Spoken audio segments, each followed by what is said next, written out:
हिंदुओं के यहाँ कोई मेला लगता है, सांस्कृतिक कार्यक्रम होता है, उसी कार्यक्रम की तरह जैसे उसके छोकरे लुच्चे लफंगे चारों तरफ से पूरे कार्यक्रम को घेर लेते हैं और खूब हुल्लड़बाजी होती है। तो हमारे बच्चों ने भी उन्हीं हिंदुओं की धार्मिक सभा की तरह हमारे इस जलसे को एक सभा, एक मेला बना दिया। यही वजह है कि बच्चे आते हैं और नात सुने, खड़े खड़े गुटखा खाते रहे, पान चबाते रहे, गपशप करते रहे, मोबाइल चलाते रहे। अब बैठे नात सुने और उसके बाद भाग गए। ये सारे बच्चे, अगर इनसे कहा जाए कि गैर मुस्लिम जो हम पर एतराज करता है कि इनके पैगंबर की जिंदगी का ये चैप्टर कैसा है, तो आप सारी जिंदगी अगर इसी तरह जलसा सुनते रहे कि नात सुन के भाग गए, तो तुम उसका जवाब क्या दोगे? तुम खुद उस काफिर की तरह कंफ्यूज हो जाओगे जी। तुम खुद अपने मजहब में शक करने लगोगे। अल्लाह। जबकि ये खुसूसी इंतजाम सिर्फ मजहब इस्लाम में है। यहूदियों के यहाँ बाज़ाब्ता कोई नसीहत का कोई चैप्टर नहीं है। क्रिश्चियनों के यहाँ कोई वीकली या मंथली लोगों के समझाने का कोई सिस्टम नहीं है। क्रिश्चियन साल में एक बार वो सेंट मैरी अपने हिसाब से 25 दिसंबर को क्रिसमस डे मनाते हैं, चॉकलेट बांटते हैं और एक जोकर ड्रामा करता है, बस वो क्रिसमस डे अपना मना लिया। वीकली उसके यहाँ है, संडे के दिन चर्च लोग आए तो कुछ लोग चर्च जाते हैं, ढोल बजाते हैं, चीखते चिल्लाते हैं, चले जाते हैं। लेकिन ये इंतजाम कि हफ्ते में एक बार जुमा के दिन सारे मुसलमानों को कंपलसरीली मस्जिद में आना है और जुमा की नमाज बगैर तकरीर की नहीं होती है। 5 नमाजें जहां चाहे पढ़े, मगर जुमा की नमाज के लिए खुतबा शर्त है। जिस तरह बगैर वजू के नमाज नहीं होती है, उसी तरह बगैर खुतबे जुमा के जुमा की नमाज नहीं होती है। शरीयत ने यह इंतजाम किया है कि कम से कम हफ्ते में एक दिन जरूर अल्लाह का डर मुसलमान के दिल में डाल दिया जाए। सुभान अल्लाह, सुभान अल्लाह। अब उस खुतबे जुमा में क्या कहा जाता है? इन्नल्लाह यअमुरु बिल अदल वल इहसान व इताइ ज़िल कुर्बा व यनहा अनिल फहशाइ वल मुनकर वल बग़ी यअज़ुकुम लअल्लकुम तज़क्करून। यह एक जामे आयत है। इस आयत के बारे में मुफस्सिर फरमाते हैं कि कुरान में और कोई आयत नहीं भी नाजिल होती, सिर्फ यही एक आयत नाजिल होती तो नुज़ूल कुरान का मकसद पूरा हो गया। अल्लाहु अकबर, अल्लाहु अकबर, वाह वाह वाह, सुभान। तो इस आयत की तिलावत खुतबे जुमा में अरब में, अजम में, पूरी दुनिया में होती है। हम लोग बचपन से सुनते हुए चले आ रहे हैं और आप लोग भी सुनते हैं, लेकिन चूंकि तवज्जो आपकी नहीं रहती है, इसीलिए आज तक आपने आलिम से पूछा नहीं कि भाई इसी आयत की तिलावत क्यों होती है। 6666 आयतें कमोबेश कुरान शरीफ में हैं, सिर्फ इसी आयत की तिलावत क्यों होती है? न आपकी तवज्जो गई और हमारी तवज्जो बचपन में नहीं गई थी। अब जब मैंने गौर किया तब तवज्जो उधर गई है। उसका मतलब यही है कि सिर्फ इस आयत के पढ़ देने से समझ लो कि पूरा कुरान पढ़ दिया गया। अब उस आयत में क्या कहा जाता है? हर हफ्ते में मैं ये नसीहत, ये वाज की बात कर रहा हूँ कि इस्लाम ने कितना जबरदस्त इंतजाम किया है। मुसलमानों का बच्चा बिगड़ जाए ऐसा हो ही नहीं सकता। मुसलमान आजाद, सरफिरे, बेखौफ, निडर, आखिरत से बिल्कुल बेनियाज ऐसा हो ही नहीं सकता। क्योंकि हमारे यहाँ है कि 7 साल के ऊपर के लोगों को नमाज पढ़ना है। मरु औलादकुम बिस्सलात, वहां अपनाओ सब ऐसे अपने बच्चों को हुक्म दो नमाज का जब उसकी उम्र 7 साल हो जाए। वद्रिबूहुम अलैहा वहुम अबनाउ अशर सिन, अगर 7-10 साल के हो जाए नमाज ना पढ़ें तो माँ बाप को हुक्म है कि उसे मार के नमाजी बनाना। जमीन जगह मकान के बारे में कहीं नहीं आया है कि तुम बाप हो बेटे को 5 मकान दे दो, तुम बाप हो अपने बेटे को 10 बीघा जमीन दे दो वरना क़यामत के दिन पूछोगी। नहीं, ये कहीं नहीं आया। ये आया है कि अपने बच्चों को हुक्म दो नमाज का, अगर वह 7 साल का हो जाए और 10 साल का हो तो उसे मार के नमाजी बना दे। चूंकि मुसलमान नमाज उसी तरह अपने लिए जरूरी समझता है जैसे जिंदा रहने के लिए खाने को बंदा जरूरी समझता है। जैसे नहीं खाएं तो मर जाए, वैसे नमाज नहीं पढ़ें तो समझ लें कि वो मोमिन ही नहीं है, वो ईमान ही नहीं है।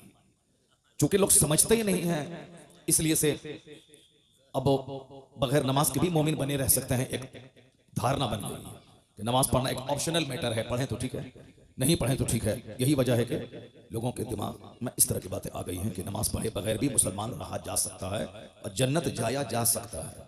हालांकि ऐसा नहीं है। मुस्लिम शरीफ की हदीस में आया है, बैनल अब्द वल कुफ्र तर्कुस सलात, एक मोमिन और एक काफिर के दरमियान जो चीज फर्क पैदा करती है वो नमाज। सुभान अल्लाह, सुभान अल्लाह। और क़यामत के दिन सबसे पहला सवाल नमाज का ही होगा। इन्ना अव्वल मा युहासबु बिहिल अब्द यौमल क़ियामति सलात।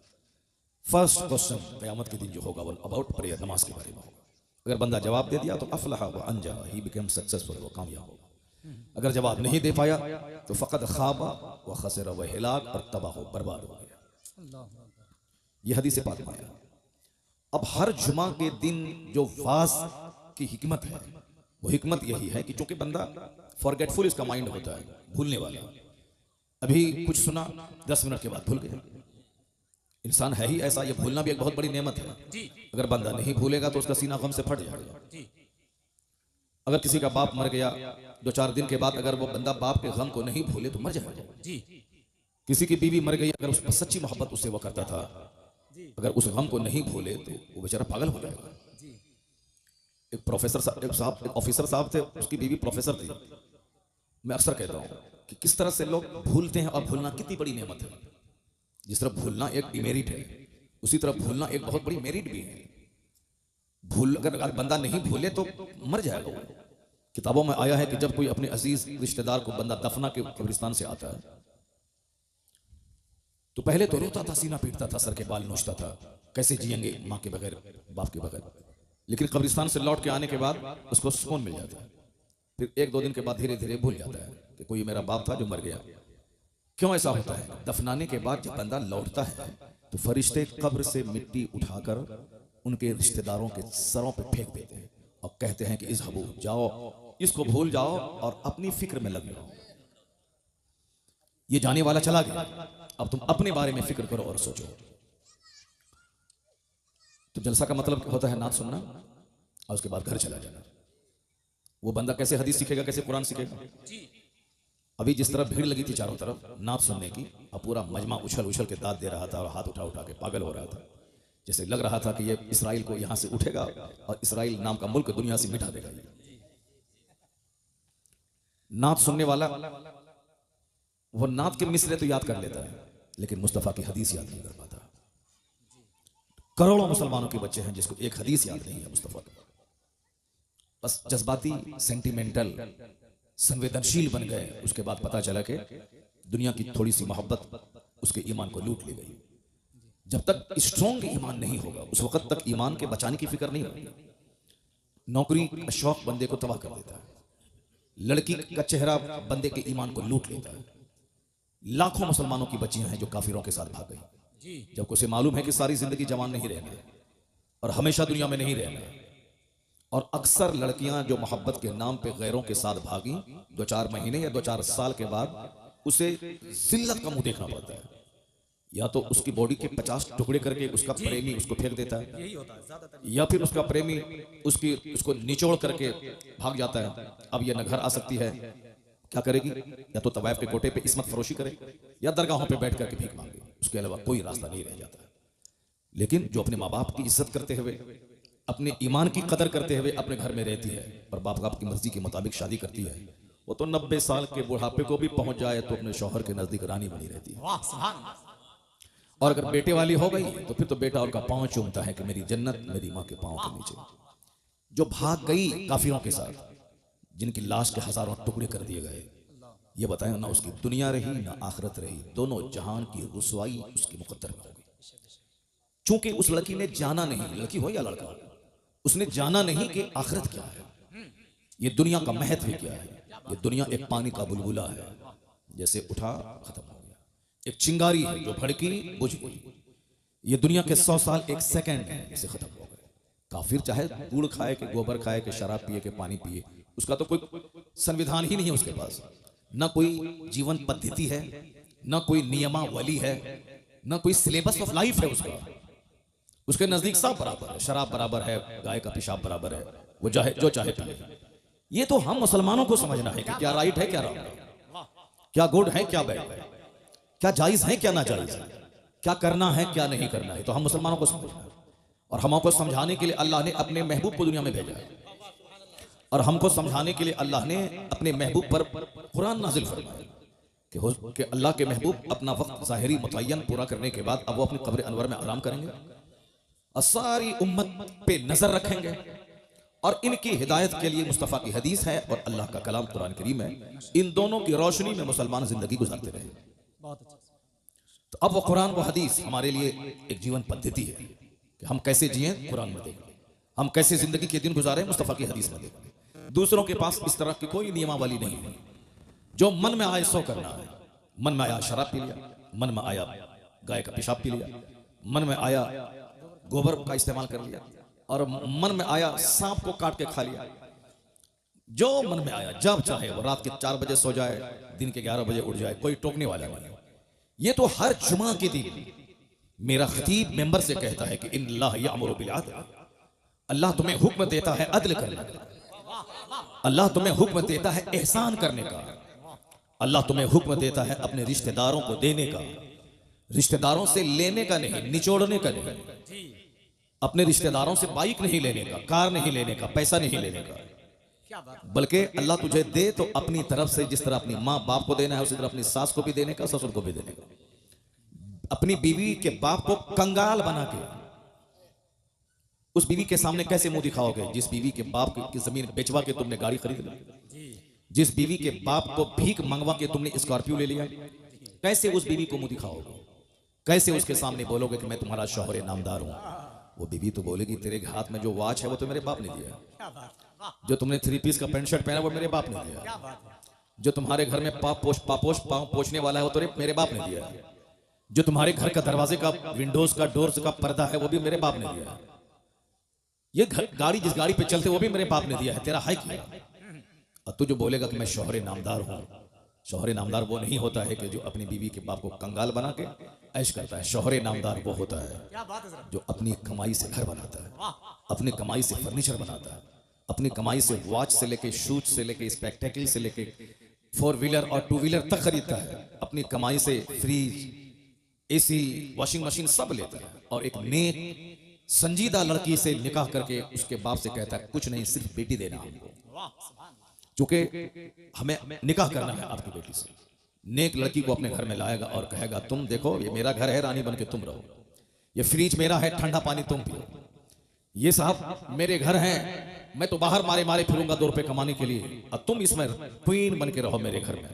मालूम है जो लड़की अपने शौहर के घर में इस तरह आएगी, न कभी तकरार होगी, न कभी लड़ाई होगी, न कभी तलाक होगी, बल्कि अपना दिल शौहर के पांव के नीचे बिछा देगी।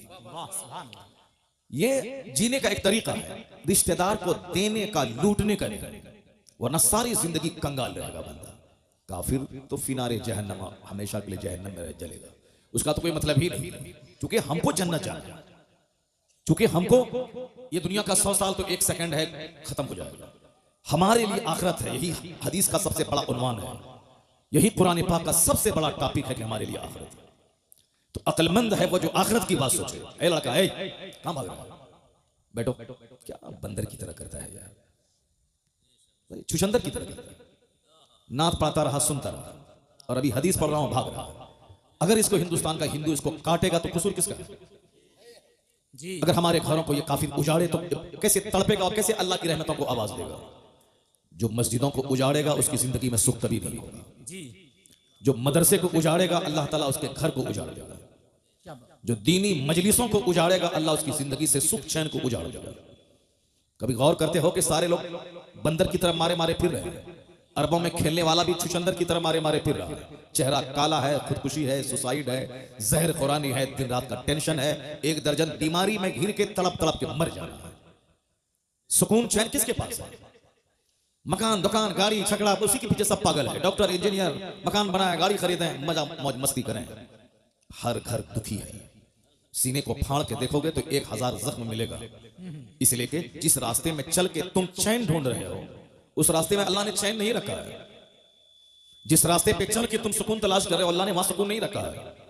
वरना मैं अक्सर कहता हूं कि सुशांत सिंह राजपूत जैसा करोड़ों में खेलने वाला फिल्म का एक्टर वो फांसी के फंदे पे लटक गया।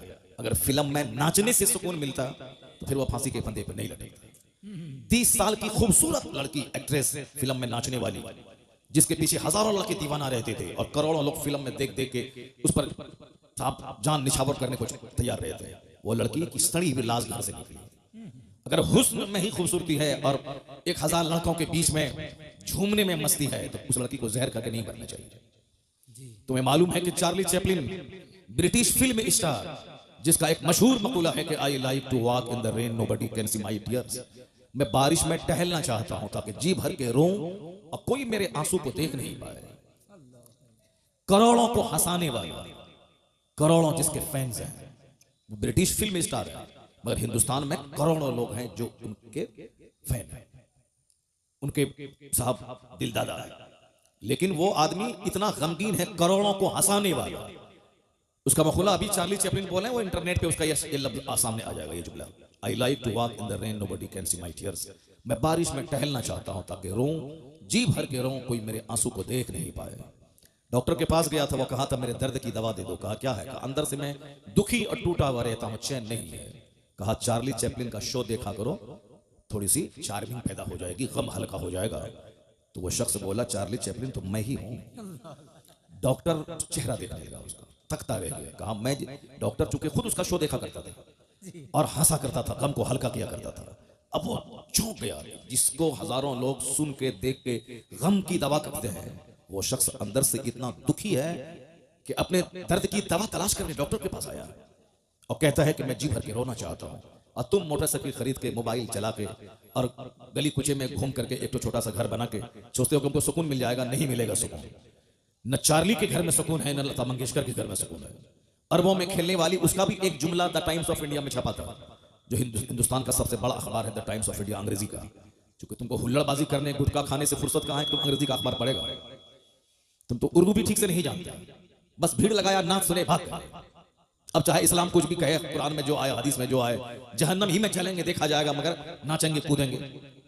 ये अक्लमंदी का तकाजा नहीं है। जुमा के खिताब पर ईदैन की तकरीर और हर महफिल मिलाद का वाज किसी भी मजहब में समझाने का इतना सिस्टम नहीं है जो सिस्टम इस्लाम ने हमको दिया। जुमा के दिन वाज सुनना ही सुनना, ईद और बकरीद में तकरीर सुनना ही सुनना, खुतबे निकाह, निकाह की महफिल में पहले खुतबा पढ़ना सुन्नत है। उस खुतबे में कुरान की 3 आयतों की तिलावत होती है और तीनों आयतों में इत्तकुल्लाह कहा गया, अल्लाह से डरो। शादी का मौका है और ये खुतबा सुन्नत है, सरकार ने खुतबा पढ़ा और उसमें 3 आयतों की तिलावत होती है। या अय्युहन्नासुत्तकू, ऐ लोगो अल्लाह से डरो। या अय्युहल्लज़ीना आमनुत्तकुल्लाह हक़्क़ तुक़ाती, जिस तरह अल्लाह से डरने का हक है उस तरह ईमान वाले डरो। या अय्युहल्लज़ीना आमनुत्तकुल्लाह वक़ूलू क़ौलन सदीदा, ऐ लोगो, ऐ ईमान वालो अल्लाह से डरो और सच्ची बात बोलो, लाग लपेट वाली बात मत बोलो, अंदर में कुछ, जबान पे कुछ, मुनाफिकत वाली बात मत बोलो, सीधी बात बोलो, सच्ची बात बोलो। क़ूलू क़ौलन सदीदा युस्लिह लकुम, जो तुम्हारी जिंदगी को संवार देगा। अल्लाह से हम सोचते हैं कि निकाह का मौका खुशी का मौका है, और 3 आयतों की तिलावत, आयत खौफ की तिलावत हुजूर ने की है। क्यों? कि इस मौके पे आदमी अक्सर बहक जाता है, इसलिए हुजूर ने 3 आयत खौफ की तिलावत करके बताया है, न तेरे बेटों की लाश तुझको काफिर बनाए, न तेरे बेटे की बारात तुझको दीन से फिरा दे। चाहे बेटे की बारात निकले तो भी तुम दीनदार बन के रहना, चाहे बेटी का जनाजा निकले तो भी तुम दीनदार बन के रहना। यानी बेटे की बारात निकले तो भी नमाजी बन के रहना, चाहे घर से जनाजा निकले तो भी नमाजी बन के रहना। न खुशी का मौका तुझे फिरौन बना दे, न गम का मौका तुझे दकियानूसी बना दे और अल्लाह की रहमतों से मायूस कर दे। ऐसा नहीं, अपने रसूल की रस्सी को मजबूती से थामे रहना। गमी में भी मोमिन रहोगे, खुशी में भी मोमिन रहोगे, हर हाल में मुसलमान रहोगे। तो ये वास की तरकीब इस्लाम ने दी है। क्यों? एक जुमा को तकरीर सुना कि दुनिया कुछ नहीं है, लगा कि अब हमको आखिरत की तैयारी करनी है। लेकिन जैसे ही वहां से जुमा पढ़ के घर आए, बाल बच्चों का मुंह देखा, तकरीर का 10% पानी वहीं खत्म उतर जाता है।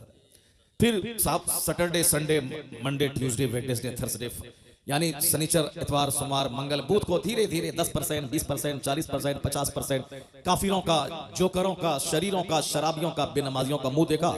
मौलाना साहब ने जो जुमा में समझाया था कि दुनिया जीरो है, आखिरत सब कुछ है, इसको लगा था कि अब मैं आखिरत की तैयारी करूंगा। तो जुमेरात होते होते नसीहत का पानी उतर जाता है। अब अगले जुमा के दिन पक्का दुनियादार बन जाता। नहीं, मौलाना साहब जो बोला ये उनका काम है, मगर बगैर पैसा की दुनिया में इज्जत नहीं मिलेगी, पैसा कमाना पड़ेगा चाहे जहां से हो। अब ये पक्का फिरौन बन जाता। लेकिन शरीयत ने इंतजाम किया कि जो पानी नसीहत का सूखने वाला है, अगले जुमा को फिर नसीहत का पानी चढ़ा दिया जाए। सुभान अल्लाह, सुभान अल्लाह। जब जमीन सूखने लगती है, खेती के लायक नहीं रहती, आसमान का पानी उस मुर्दा जमीन को जिंदा करता है।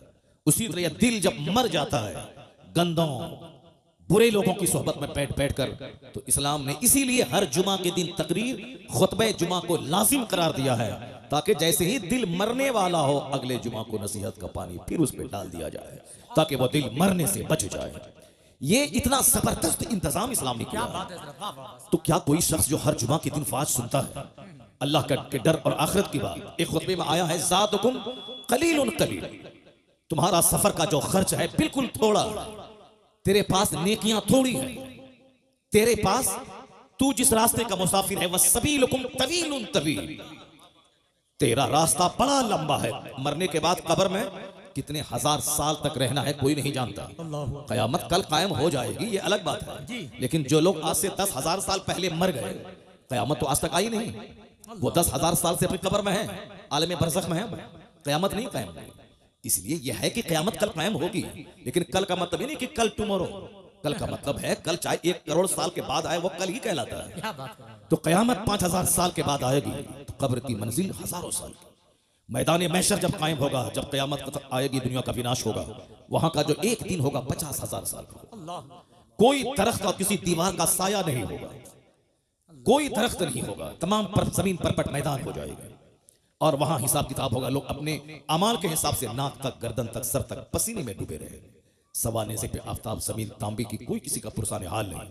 न माँ अपने बच्चे को याद करेगी, न बच्चा अपनी माँ को याद करेगा। यौम यफिरुल मर्उ मिन अखी व उम्मिही व अबी, कुरान में अल्लाह कहता है डरो उस दिन से जिस दिन एक भाई भाई से भागेगा, औलाद वालिदैन से भागेगी, माँ बाप औलाद से भागेंगे। एक लौता बेटा जिसके बगैर माँ जिंदा नहीं रह सकती थी, कयामत के दिन वो देखेगी कि मेरे बेटे को आग में डाला जा रहा है, मेरा बेटा एक नेकी की खातिर जहन्नमी बन रहा है, माँ एक नेकी उसको नहीं देगी, क्योंकि वो आखिरत है, दुनिया नहीं है, वो आखिरत है। आखिरत में कोई किसी का पुरसाने हाल नहीं होगा। यौम यफिरुल मर्उ मिन अखी व उम्मिही व अबी व साहिबतिही व बनी लिकुल्लि इम्रिइन मिनहुम यौम इज़िन शअनु युगनी। सारे लोग अपने अपने मामलात में इतने मशगूल होंगे कि कोई किसी का पुरसाने हाल नहीं होगा। नात सुनो और खूब जन्नत में कूद के चले जाओ। सरकार गौसे आजम 40 साल तक इशा के वजू से फजर की नमाज पढ़े थे। 40 दिन नहीं, 4 साल नहीं, 40 बरस। अब पूरी रात एक पांव पे खड़े होकर पूरा कुरान खत्म कर लेते थे। और जहां वो अल्लाह के वली थे, मां की गोद से ही वली बन के पैदा हुए थे।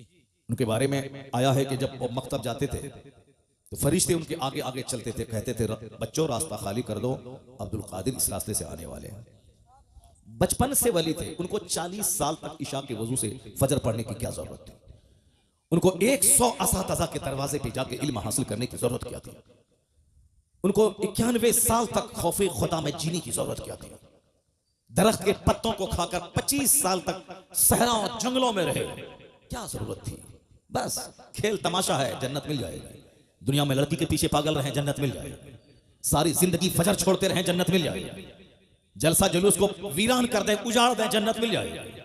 मस्जिद के दरो दीवार को उजाड़ दें, जन्नत मिल जाएगी। मन की गुलामी नहीं चलेगी, शरीयत की गुलामी चलेगी।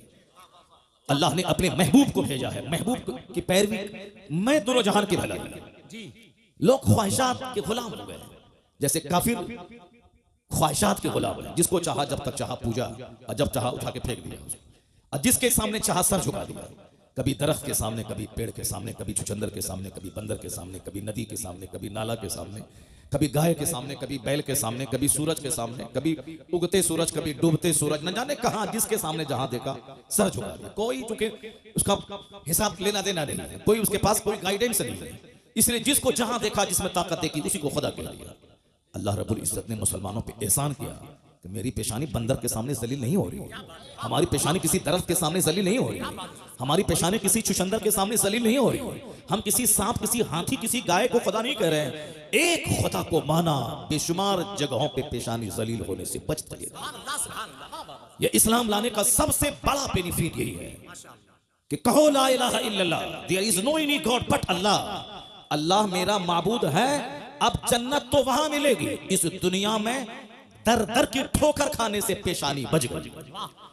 और यह दलील बनकर अल्लाह ने अपने महबूब को भेजा, दलील बनाकर, जो सूरज को पूछता है। मेरे मुस्तफा की उंगली का इशारा पाके सूरज डूबा वापस आ रहा।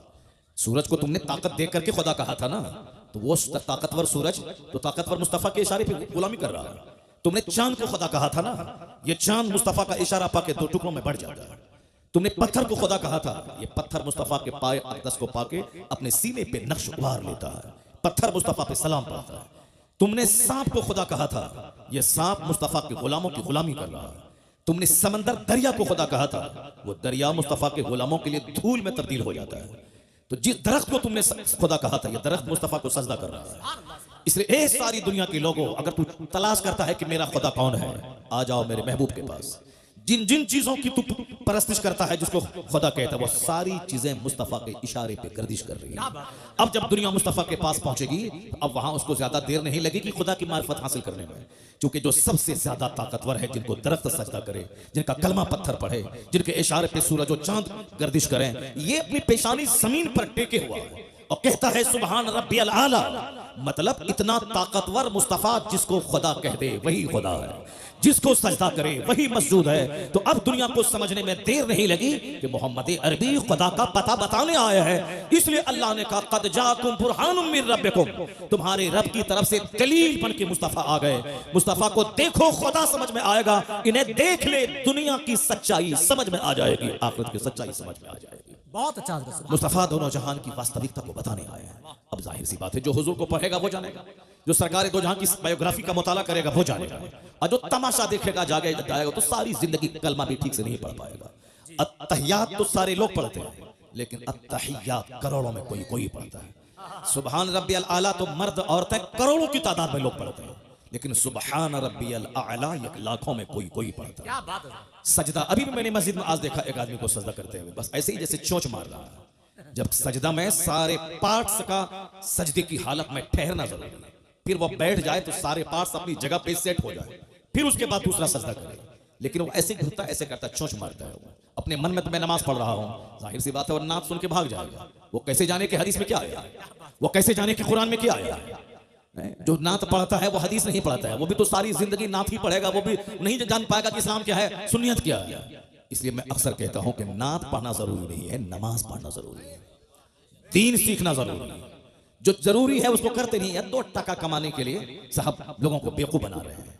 2 टका कमाने के लिए साहब अपने खरबों की जन्नत को दांव पे लगाए हुए हैं 2 टका कमाने के लिए। जैसे तुम इंजीनियर बनते हो 2 टका कमाने के लिए, तुम डॉक्टर बनते हो 2 टका कमाने के लिए। तुमको न नमाज की फिक्र है, न रोजे की फिक्र है, न आखिरत की फिक्र है, न कब्र के सवाल जवाब की फिक्र है, न कुरान पाक में जो खरबों नसीहतें हमारे लिए हैं उसके पढ़ने की फिक्र है। बस physics, chemistry, biology, zoology, botany पढ़ा, नौकरी मिली, 1 लाख रुपए महीना कमाया, पेट भरा, छोटा सा घर बना, छोटी सी स्विफ्ट खरीदी, इतराया, चक्कर आया, गिरे, मर गए। अब सारी दुनिया खत्म। अब जहां गए वहां का एक दिन 50,000 साल के बराबर। ये बताओ क्या करोगे वहां, क्या होगा वहां? ना कोई पुरसाने हाल नहीं होगा वहां। वहां ये नहीं बोलेगा कि मालिक हम नहीं जानते थे, नहीं। तो जुमा के दिन तुमको बताया जाता था कि अल्लाह हक है, कुरान हक है, नबी हक है, जन्नत जहन्नम हक है। हर ईद की किताब में तुमको बताया जाता था कि जन्नत हक है, जहन्नम हक है, कुरान हक है। ये आखिरत तुम रोजाना लाशों को कांधे पे उठाते थे जो तुम्हारी तरह तुमसे ज्यादा ताकतवर था, लेकिन फजर के बाद उसकी मौत का ऐलान हुआ, जोहर के बाद तुम उसको दफन करके कब्र से आ गए, मगर फिर भी तुमको होश नहीं आया कि हो सकता है कल फजर के बाद मेरी मौत का ऐलान हो जाए। तुम ये सोचे कि ये मरा है, मैं तो नहीं मरूंगा, इसलिए तुम दुनिया में मस्त रहे। अजान की आवाज तुझको बुलाती थी कि खाना पीना तो सूअर छुछंदर सबको अल्लाह रोजी देता है। वमा मिन दाब्बतिन फिल अर्द इल्ला अल्लाह रिज़्कुहा। कुरान साफ कहता है कि जमीन पे चलने वाला कोई चौपाया ऐसा नहीं है जिसकी रोजी का जिम्मा अल्लाह ने न लिया हो। काफिर अल्लाह को गाली देता है मगर अल्लाह उसे भी रोजी देता है। जो अपनी इज्जत बेचकर तवाइफ के कोठे पे 2 रुपया कमाती है, अल्लाह उसे भी रोजी देता है।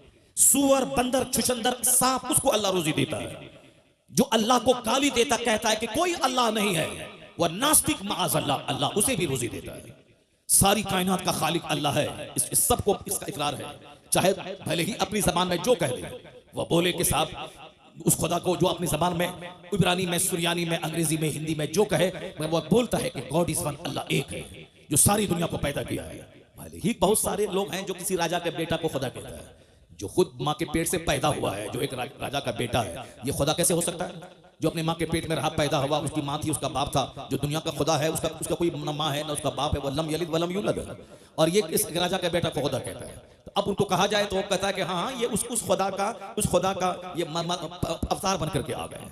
अब तरह खुराफात में लोग गुम हो गए। खुदा का अवतार बन के आ गए, खुदा का पैगंबर बन के बंदा आता है, खुदा बन के कोई आदमी की शक्ल में नहीं आता है। तो अब वो अपने हिसाब से कह रहा है, मगर ये कह रहा हूं आपसे कि उसको जैसे चाहे वो बोलता है, लेकिन सच्ची बात यही है कि दुनिया का खालिक मालिक अल्लाह है। वही सबको पैदा किया है, वही सबको मौत देता है, वही सबके लिए जन्नत और जहन्नम वहां बनाया है कि जो यहाँ ईमान लाए अच्छा काम करे उसके लिए जन्नत है, जो यहाँ ईमान नहीं लाए बुरा काम करे उसके लिए आग है। और इस दुनिया में रोजी सबको मिलेगी, कोई भूखा नहीं मरेगा। वमा मिन दाब्बतिन फिल अर्द इल्ला अलल्लाहि रिज़्क़ुहा, जमीन पर चलने वाला कोई चौपाया ऐसा नहीं है जिसको अल्लाह रोजी नहीं देता। इन्नल्लाह हुवल रज़्ज़ाक़ु ज़ुल क़ुव्वतिल मतीन, अल्लाह जबरदस्त रोजी देने वाला है। इसलिए अल्लाह मोमिन को भी रोजी देता है, काफिर को भी देता है, नेक को भी देता है, बद को भी देता है, नमाजी को भी देता है, बेनमाजी को भी देता है। इसी पॉइंट को अगर आप गौर से सुन लें तो मकसद जिंदगी का फलसफा मसला हल हो जाएगा। क्योंकि गौर से सुनते ही नहीं, आप बोलते कि मौलाना साहब तकरीर अपने हिसाब से करते हैं, जो वो रट के आते हैं, बोल के आते हैं, अपना मजमून सुना दिया, अपना काम किया, चला गया। जैसे कोई आया नात पढ़ा, जो गाया अपना पढ़ा, अपना काम किया, चला गया। वैसे ही मौलाना साहब अपना गा रहे हैं, अपना बजा रहे हैं, गा बजा के चले जाएंगे। ऐसा नहीं है, ऐसा नहीं है। आलिम दीन कुरान सुनाते हैं, हदीस सुनाते हैं। ये वो काम है जो अंबिया और मुरसलीन के गुलाम बनकर उलमा कराम कर रहे हैं। यही पैगाम अंबिया कराम पहुंचाते थे कि तुम अपना मकसद हयात पहचानो, तुम जानो कि तुम क्यों पैदा हुए। और उलमा अंबिया के वारिस बनकर तुम तक सच्चाई पहुंचाते हैं कि दुनिया की वास्तविकता क्या है, हकीकत क्या है, हम क्यों पैदा होते हैं, क्यों मर जाते हैं। यह सच्चाई यही है कि रोजी सबको मिलेगी। जो रोजी सबके लिए है उसके लिए मेहनत देखिए कितनी है। 30 साल पढ़ना, 30 साल नौकरी करना, यह है उस वह रोजी जो रोजी बंदर छुछंदर सबको मिलती है। उसके 30 साल पढ़ना, 2-4-5 साल कंपटीशन फेस करना, मारे मारे फिरना, सऊदी अरब जाना, अमेरिका जाना, 2 टका कमाना, घर बनाना, खाना, शादी ब्याह करना, 2 बच्चा पैदा करना, उसके बाद मर जाना। ये रोजी जो सबके लिए, उसके लिए इतनी मेहनत है। मगर जन्नत सबके लिए नहीं है। जन्नत करोड़ों में किसी किसी के लिए। अल्लाह ने रोजी का सबके लिए वादा किया है, सबको रोजी मिलेगी। अल्लाह को गाली दो तो भी रोजी मिलेगी, नमाज नहीं पढ़ो तो भी रोजी मिलेगी, ज़िना करो, शराब पियो, जुआ खेलो, सबको रोजी मिलेगी। मगर जन्नत सबको नहीं मिलेगी। जन्नत करोड़ों में किसी किसी को मिलेगी। और जन्नत मिलेगी किसको? इल्लल लज़ीना आमनू व अमिलुस सालिहात, जो ईमान लाया, अच्छा काम किया। यहाँ इज्जत की रोजी मिलेगी, मरने के बाद मुस्तफा की जन्नत मिलेगी। इल्लल लज़ीना आमनू व अमिलुस सालिहात, जो ईमान लाया, अच्छा काम किया। तो मैं 24 घंटे में जो रोजी के लिए 12 घंटे में मारे मारे फिरता हूँ, जो रोजी सबके लिए है, ये 12 घंटे जन्नत के लिए फिरना चाहिए। हकीकत में जहां खरबों साल रहना है, जहां महासंखों साल रहना है, उसके लिए 12 घंटे अंडा खाता। ये अरबपति को खूब ज्यादा मोटा रहना चाहिए। और वह बेचारा फालिक ज़दा भिखारी जिसका कमाता नहीं है, उसको कम रोजी मिलती है, उसका बदन सूख जाना चाहिए। लेकिन यहाँ उल्टा मामला है, जो कमाता नहीं है वो चर्बी फूट रही है उसके बदन से। और जो 1000 एकड़ का जमीन का मालिक है, या सूख के कांटा हो रहा है। पता चला रोजी कमाई की बुनियाद पर नहीं मिलेगी। अल्लाह ने जिस जानदार को पैदा किया है, सबको रोजी देने का अल्लाह ने वादा किया है। बंदर, चुचंदर, सुअर, हाथी, गाय, भैंस, बैल, सबको, सुअर जैसा खतरनाक जानवर जो बिल्कुल नजीसे ऐन है, वो अंग अंग उसका नापाक है, लेकिन वह सुअर भी खाता है। कुत्ता, जिसको कुत्ता कह करके लोग उद्धृत करते हैं, ये कुत्ता है, वो कुत्ता को भी रोजी मिलती है। मछली, जो व्हील मछली, जो रोजाना की खुराक उसके मनों में है, वो समंदर में छोटी छोटी मछलियां अल्लाह ने इतनी पैदा कर दी ताकि बड़ी मछली छोटी मछली को खा के जिंदा रहे। सांप नाबीना, जो दरख्त की सबसे ऊंची टहनी में लिपटा हुआ रहता है, अल्लाह परिंदों के जरिए उसके मुंह में रोजी डाल देता है। रोजी सबके लिए, जन्नत सबके लिए नहीं है। तो अक्लमंद है वो जो रोजी के लिए कम मेहनत करे, जन्नत के लिए ज्यादा मेहनत करे। और बेवकूफ है वो जो जन्नत की फिक्र ही ना करे और दुनिया की रोजी के लिए मारा मारा फिरता रहे। और ये मेरी बोली नहीं है, ये बोली मुस्तफा की है। आका फरमाते हदीस में, अल कैजसु मन दाना नफ्सा व अमील लिमा बादल मौत वल आजिजु मन अतबा नफ्सहु हवाहा सुम्मा व तमन्ना अल्लाह। मुस्तफा कहते हैं तफाई सीज़वन, अक्लमंद है वो जो अपने नफ्स को दबाता रहे, नफ्स को कुचलता रहे और मरने के बाद की तैयारी करता रहे। वो अमीला लिमा बादल मौत, मरने के बाद जो एक अपार दुनिया है, जो एंडलेस दुनिया है, जिस वक्त का कोई खात्मा ही नहीं है, उस दुनिया की तैयारी करता रहे।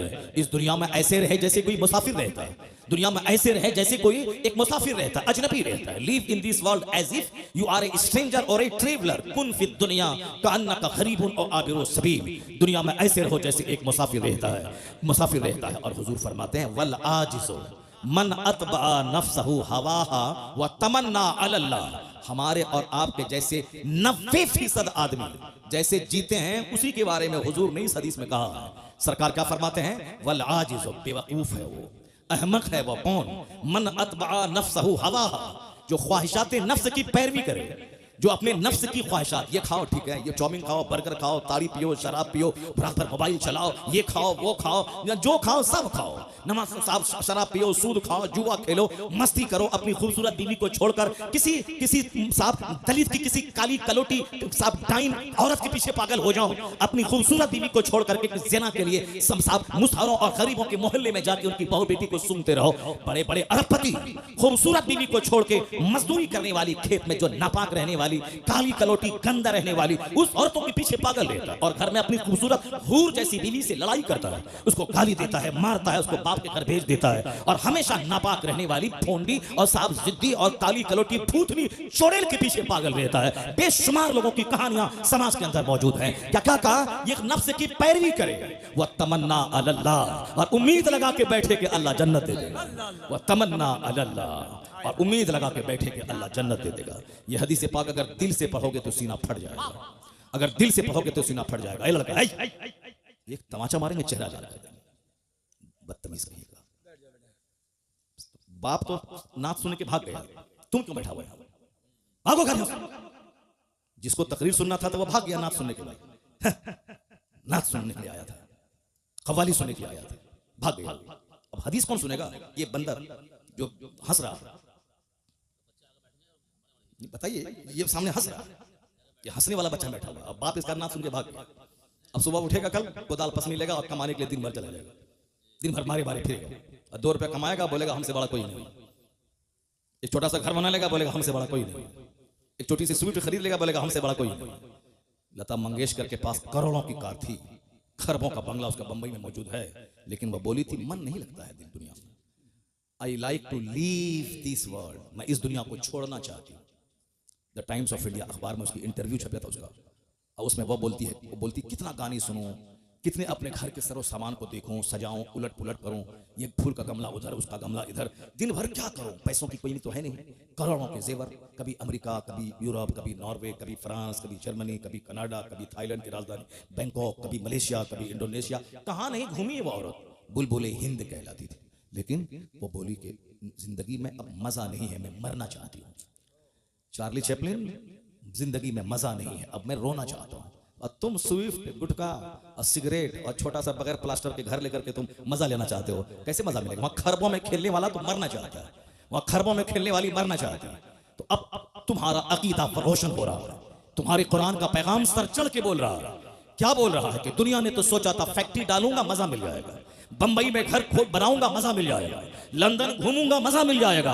अरे अल्लाह ने मजा लंदन घूमने में रखा ही नहीं है, न सोफा में, न गद्दा में, न इनोवा में, न फॉर्च्यूनर में, न जागवार कंपनी की 10 करोड़ की कार में, न बंबई के 100 मंजिला मकान में, न बुर्ज खलीफा दुबई में, न अमेरिका के साथ व्हाइट हाउस में। तो सुकून है कहां?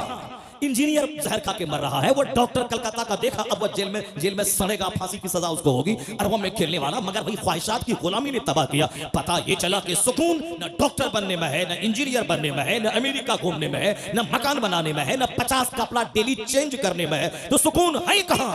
अल्लाह अला बिज़िक्रिल्लाह तत्मइन्नुल कुलूब। कुरान कहता जान ले जहां इबादत है वहां सुकून है, जहां जिक्र है वहां सुकून है। ये दिलों को सुकून अल्लाह की याद ही में मिल सकता है। नारे तकबीर, नारे रिसालत, मसलके आला हजरत, सुभान अल्लाह, सुभान अला बिज़िक्रिल्लाह तत्मइन्नुल कुलूब। आज सबको दिल की बीमारी लगी हुई है। क्यों? इस दिल में अल्लाह की याद के अलावा सब कुछ है। इस दिल में बीवी है, बच्चा है, शादी है, बियाह है, इस दिल में सब कुछ है। अल्लाह ही नहीं है जो हमारा हकीकी मालिक, हमारा खालिक, हमें मारने वाला, हयात देने वाला, जन्नत देने वाला, रोजी देने वाला है। वो अल्लाह की मोहब्बत ही दिल में नहीं है। मर्द को रहना चाहिए जलसे में, तो वहां वो बैठी हुई है, वो सब बताइए, जिसको गप करने से फुर्सत नहीं है वो बैठी हुई। वो भी बोलती है कि फला शायर को बुलाइए, और शायर को ये बोलो कि फला नात पढ़े। एक औरत आप लोगों से बोली, मौलाना साहब आ रहे हैं, इनकी तकरीर हम सुनते हैं नेट में, और उनको बोलिए कि वो हदीस पाक पढ़े जो वहां पढ़े थे। किसी को बोला? नहीं बोला, लेकिन वो उसमें से बहुत सारी हैं जो आपको बोली होगी। बोले कि मैं हुजूर आपको देखना चाहता हूँ, ये कलाम पढ़वाइए। ये उनको बोलना, हुजूर मैं आपको देखना चाहता हूँ, हुजूर मैं मदीना जाना चाहता हूँ, हुजूर। ये उसको बोलिएगा कि वो जो है फला शेर पढ़े, फला नात पढ़े। बताइए, हदीस के बारे में कोई सवाल नहीं, कुरान शरीफ की आयतों के बारे में कोई फरमाइश नहीं है, वो नात के बारे में फरमाइश है। ये नात सुनने वाली तो यहाँ बैठी हुई कहाँ है? जाओ घर जाओ, जब तुमको तकरीर ही नहीं सुनना है तो नात सुन करके घर जाओ। जब बैठी है तो गौर से सुनो, बात क्यों कर रही हो? अपने अपने अपनी तकरीर में मस्त है, अपनी तकरीर में मस्त है, अपने गप करने में लगी हुई है, अपने गप करने में लगी हुई है। गौर से सुनो, तकरीर सुनो, कुरान सुनो, हदीस सुनो। और अगर एक औरत पढ़ लिख ली, गांधी जी ने तो आज कहा था, give me a good mother, I will give you good society. तुम मुझे एक अच्छी माँ दे दो, मैं तुझे एक अच्छा समाज दे दूंगा। क्योंकि माँ की गोद में समाज पलता है। गांधी जी ने आज कहा था, मगर मेरे पैगंबर ने 1400 साल पहले कहा था, तलबुल इल्म फरीज़तुन अला कुल्ली मुस्लिमी व मुस्लिमा। हर मुसलमान मर्द और औरत पे इल्म हासिल करना फर्ज है। औरत अगर इल्म हासिल कर ली तो माँ की गोद बच्चों का पहला स्कूल। बाप चाहे जहां रहे, जिस माँ की जबान नफीस होगी उसके बच्चों की जबान भी नफीस होगी। और अगर कोई बच्चा हसीला हो, बच्चा जिद्दी हो, बच्चा बदअखलाक हो, तो समझ लें कि उसमें 50 नहीं 90% हाथ उसकी माँ का होता है। अगर बच्चे की जबान अगर गलत है तो माँ का रोल है। इसको सिर्फ सजने सवरने और साहब शादी ब्याह के दिन नया जेवर का मुतालबा करने से फुर्सत ही नहीं है। इसको क्या बच्चों की तरबियत करेगी? बच्चे कैसे बोले, बच्चे कैसे पढ़े। शहर में एक अच्छी औरत का बच्चा वो कभी नहीं बोलता है कि अजान हो रहा है, वो कभी नहीं बोलेगा कि दाल बहुत पतला है, नहीं बोलेगा, क्योंकि माँ कभी नहीं बोलती है कि अजान हो रहा है। माँ हमेशा कहती है अजान हो रही है। माँ हमेशा बोलती है कि दाल पतली है, रोटी अच्छी है, चावल अच्छा नहीं है। तो अब माँ की बात को बच्चा माँ की गोद से सुन सुनकर अनकॉन्शियस लाशऊर में उसको स्टोर करता है। और जब उसकी जबान पे बोली खुलती है तो वही बोली निकलती है जो माँ से सुन सुन करके यहाँ अनकॉन्शियस में था, वही वहां से निकलते हुए शऊर की जबान पे वही जुमले आ जाते हैं। इसलिए शादी ब्याह में कार मोटर कार देखने वाला अच्छी बीवी का सिलेक्शन करो, दौलत को तलाक दे दो। सिर्फ अच्छी औरत चाहिए, जिसकी जबान अच्छी, जिसका अखलाक अच्छा हो, जिसका किरदार अच्छा हो, जिसका वेशभूषा अच्छा हो, जो अपनी जिंदगी को 10 मर्दों की गोद में झुलाने वाली ना हो, जो अपनी जीवन अपनी जिंदगी की सुरक्षा करने वाली हो, जिनका आंख शौहर की अमानत, जिसकी जबान शौहर की अमानत, जिसका जिस्म शौहर की अमानत, और अपने बच्चों को पालने की खातिर अपनी जिंदगी की हिफाजत करे। अगर दागदार जमीन होगी कभी अच्छी फसल नहीं पैदा होगी, और जो जमीन सरखेज होगी जबरदस्त फसल पैदा करेगी। ये माँ है, माँ का पेट जमीन का काम करता है, बाप उसमें बीज डालता है। अगर बीज नाकारा हो तो भी फसल नाकारा, और जमीन अगर जली हुई सड़ी हुई गंदी और बंजर जमीन हो, उससे कभी कोई अच्छी फसल की उम्मीद नहीं कर सकता है।